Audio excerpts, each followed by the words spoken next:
गुजरात में एसआईआर के दौरान तनाज़ा, बीजेपी कॉर्पोरेटर फॉर्म 7 के जरिए उन्हें मुर्दा जाहिर करके नाम हदफ कर रहा है, मुस्लिम वोटरों का इल्ज़ाम। गुजरात के शहर सूरत के सलाबतपुरा इलाके में इंतखाबी फहरिस्तों लेकर एक बड़ा तनाज़ा खड़ा हो गया है। सैकड़ों मुकामी बाशिंदों ने मुकामी पुलिस स्टेशन में बाज़ाब्ता शिकायत दर्ज करवाते हुए इल्ज़ाम लगाया है कि बीजेपी के कॉर्पोरेटर विक्रम पोपट पाटिल उनके नाम वोटर लिस्ट से हदफ करवाने की कोशिश कर रहे हैं। मुकामी अफराद का कहना है कि वोटर का नाम हदफ करने के लिए इस्तेमाल होने वाला फॉर्म 7 गलत तरीके से इस्तेमाल किया जा रहा है और जिंदा वोटरों को झूठा तौर पर मुतवफ़ी जाहिर करके उनके नाम निकालने की दरख्वास्तें दी जा रही है। तमाम शिकायत कुनंदगान का ताल्लुक मुस्लिम बिरादरी से बताया गया है। फॉर्म 7 पर बीजेपी कॉर्पोरेटर विक्रम पाटिल का नाम और मोबाइल नंबर दर्ज है। राबता करने पर पाटिल ने इल्जामात की तरदीद करते हुए कहा कि ऐसी कोई बात नहीं है, जिसके बाद उन्होंने फोन कॉल का जवाब देना बंद कर दिया। पुलिस की कार्रवाई के बारे में भी कोई वाज़ेह रद्द-ए-अमल सामने नहीं आया। एक शिकायत कुनंदा अब्दुल रज़्ज़ाक वज़ीर शाह ने इल्ज़ाम लगाया है कि मुसलमानों को निशाना बनाकर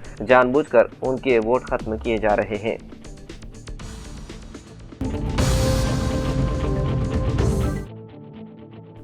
तेलंगाना जागृति की सदर की कविता ने वज़ीर आला रेवंत रेड्डी पर शदीद तनकीद करते हुए इल्ज़ाम लगाया है कि वो सियासी तौर पर मुकाबला करने में नाकामी के बाद अब एक मखसूस तबके को निशाना बना रहे हैं। हैदराबाद में मीडिया से बात करते हुए उन्होंने कहा कि रेवंत रेड्डी तमाम अखलाकी हुदूद पार करके गुफ्तगू कर रहे हैं। उन्होंने कहा कि वज़ीर आला ने ओहदे का हलफ लेते वक्त ये वादा किया था कि वो बगैर किसी तफरीक के तमाम शहरियों का एहतराम करेंगे, लेकिन अब वो वेलमा बरादरी को निशाना बनाकर अपने हलफ और दस्तूर हिंद की खिलाफ वर्जी कर रहे हैं। उन्होंने मुतालबा किया है कि वज़ीर आला किसी मखसूस तबके के खिलाफ ज़हर अफशानी बंद करें और अपना रवैया दुरुस्त करें।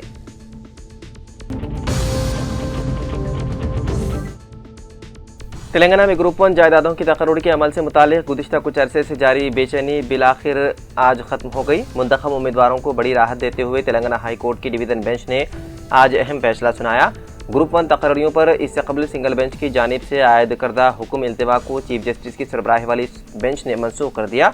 समाअत के दौरान अदालत ने दोनों फरीक़ैन के दलाइल सुनने के बाद अहम रिमार्क्स दिए और वादे किया कि ग्रुप 1 तकर्रुरियाँ दुरुस्त हैं और इम्तिहान शफ़ाफ़ तरीके से मुनक़िद हुआ है। अदालत ने यह भी वादा किया है कि इम्तिहान में किसी किस्म की बेज़ाब्तगी का सबूत नहीं मिला। ताहम ग्रुप 1 इम्तिहानात के निक़ाद, जाँच के अमल और बायोमेट्रिक दवाबित के निफाज में खामियों का इल्ज़ाम आयद करते हुए मुतादिद उम्मीदवारों ने पहले ही हाई कोर्ट से रुजू किया था। इस मामले की समाअत करते हुए सिंगल बेंच ने सनसनीखेज़ फैसला सुनाया और ग्रुप 1 नताइज को मनसूख कर दिया था। अदालत ने मज़ीद हिदायत दी थी कि जवाबी पर्चों की दोबारा जाँच की जाए या ज़रूरत पड़ने पर इम्तिहान दोबारा मुनक़िद किया जाए और उसी के साथ तकर्रियों के अमल पर हुक्म इल्तिवा भी आयद कर दिया गया था।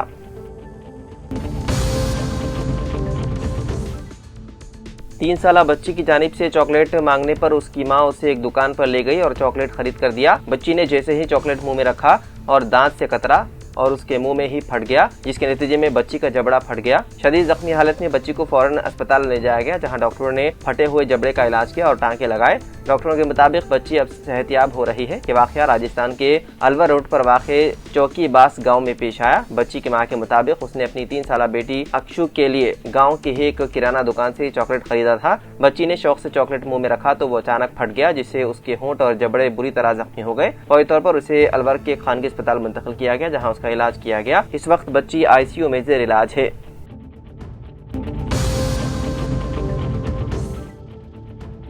उस्मानिया जनरल अस्पताल से नाश फिर गायब होने लगी है। उस्मानिया जनरल अस्पताल के मुदाखाना से इन दिनों एक लावारिस नाश मुश्तबा तौर पर लापता हो गई। अफसोस के इस संगीन मसले से मुतालिक हुकाम ने अपनी लाइल्मी का इजहार किया। ज़राए के मुताबिक लंगरहौद पुलिस की जानिब से एक 50 साला नामालूम शख्स की नाश को उस्मानिया जनरल अस्पताल के मुर्दाखाना में महफूज किया गया था, चूँकि पुलिस की तहकीकात में नाश की शनाख्त नहीं हो पाई थी और वह बज़ाहिर मुस्लिम नाश थी।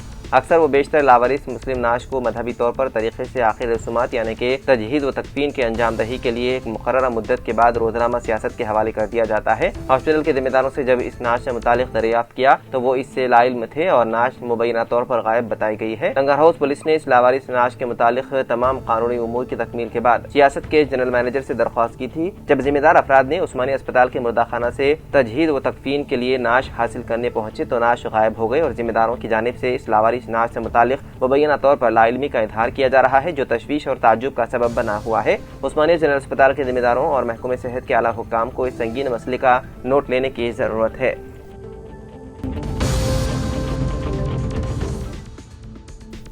बीजेपी के कौमी सदर नितिन नबी ने इल्जाम लगाया है कि तेलंगाना में रेवंत रेड्डी की क़ियादत वाली हुकूमत खुशामदाना सियासत कर रही है। उन्होंने कहा कि रेवंत रेड्डी हुकूमत तेलुगु अवाम, तेलुगु जुबान और समाजी ताने बाने को दबाने का काम कर रही है। चारशंबे के रोज महबूब नगर में पार्टी कारकुनों से खिताब करते हुए नितिन नबी ने कहा कि वज़ीर आला खुलेआम ऐसे नारे लगाते हैं जिनसे सकाफत और सनातनी रिवायत को नुकसान पहुँचता है और कांग्रेस का मतलब मुसलमान और मुसलमान का मतलब कांग्रेस जैसे नारे उनकी जहनियत को जाहिर करते हैं। बीजेपी सदर ने इल्जाम लगाया है कि तेलंगाना में कांग्रेस हुकूमत के दौरान मंदिरों पर हमले हुए। कांग्रेस को निशाना बनाते हुए उन्होंने कहा कि कांग्रेस सिर्फ मुस्लिम वोट बैंक की सियासत के लिए काम करती है, आम आवाम के लिए नहीं। तेलंगाना के लोग और तेलुगु बोलने वाले अफराद उनके लिए कोई मायना नहीं रखते। उन्होंने ये भी इल्जाम लगाया है कि तेलंगाना में वक्फ बोर्ड मुल्क के अमीर तरीन बोर्ड में से एक बन गया है, जिसके पास तकरीबन 77,000 एकड़ जमीन है। उन्होंने कहा कि इससे जाहिर होता है कि हुकूमत जानबूझकर समाज के मफादात की कीमत पर वक्फ बोर्ड को मजबूत करने के लिए काम कर रही है।